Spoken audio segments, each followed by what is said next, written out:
क्या 10 साल बाद आखिरकार सच सामने आ गया है? 2016 का दिल्ली में हुआ वो भव्य वर्ल्ड कल्चरल फेस्टिवल जिसने पूरी दुनिया को एक मंच पर ला दिया था, उस पर यमुना के फ्लड प्लेन्स को बर्बाद करने का आरोप लगाया गया था। लेकिन आज सुप्रीम कोर्ट ने एक ऐसा ऐतिहासिक फैसला सुनाया है जिसने पूरे देश को चौंका दिया और आर्ट ऑफ लिविंग को एक राहत भी दिया है। 22 अगस्त 2016 जस्टिस सतीश चंद्र शर्मा और जस्टिस एन कोटेश्वर सिंह की बेंच ने एनजीटी के 2017 के उस फैसले को पूरी तरह से खारिज कर दिया है जिसमें आर्ट ऑफ लिविंग को यमुना के मैदानों को नुकसान पहुंचाने का जिम्मेदार ठहराया गया था। सुप्रीम कोर्ट ने साफ कहा, कोई सबूत नहीं है कि इस इवेंट से यमुना को नुकसान पहुंचा।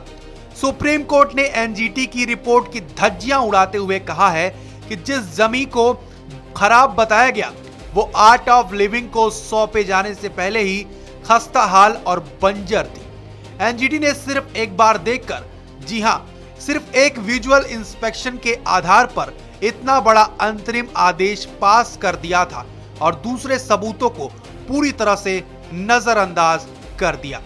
सत्य परेशान हो सकता है लेकिन पराजित नहीं।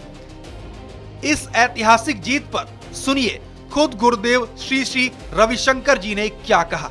Today the Supreme Court has upheld the truth.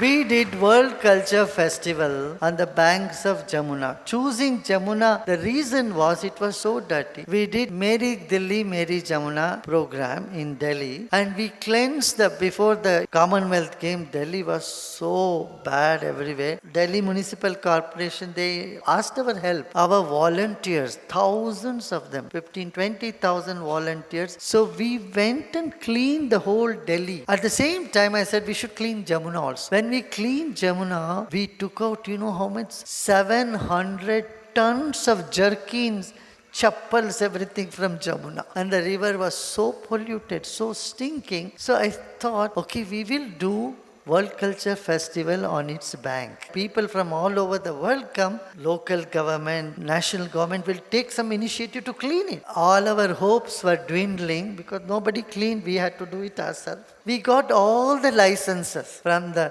every board, every authority. It was a big program. And the stage was 7 acres. 36,602 artists were coming. And 200 and odd heads of state and dignitaries from around the world were coming. Now at this point, some NGO with some vested interest political parties said we are destroying the plains of Jamuna. Program has not even started. They said we have polluted the place.